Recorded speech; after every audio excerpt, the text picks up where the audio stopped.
top of the head.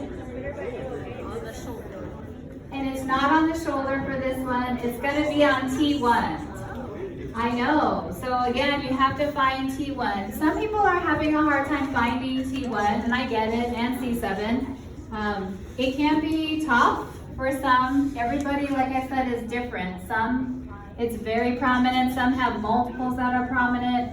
But if you palpate, so everybody can turn to their partner and maybe practice this, but palpate the upper trap region. And then I just want you to sink down through the upper traps until you get to something kind of hard, which will be bone, and it'll be rib. And if you follow that around to the spinous process region, so follow your finger around, you'll probably find a spinous process around that region, yeah? Guess what? Does a rib attach to cervical spine? No, it doesn't. So that means you're on thoracic spine, and you're probably going to be on either T1 or T2, most likely T1. Palpate one above. Have them go into flexion of the cervical spine, so bend your head.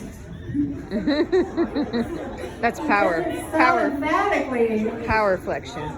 And his just pops right on out because, you know, it's so bad. Lots of motion. And C7 was right there for him. But yours might be similar too for your patient. Okay, so you may find that the one above, when they go into flexion, it starts to move, and you know that you're on C7. So that might be another way to find it. And then you can palpate your way up to make sure if you need to, and that's helpful as well. All right, so T1 is my landmark though for lateral flexion.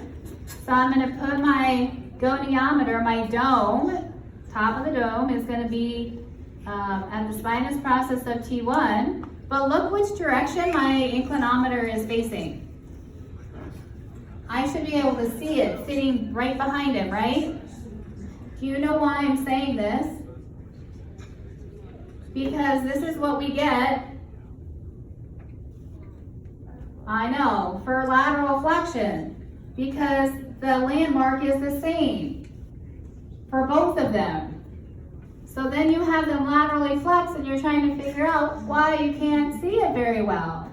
Or vice versa, you have flexion and extension and you place them here and you're trying to figure out, go ahead and bend your head down and you can't figure out why it's not moving very well.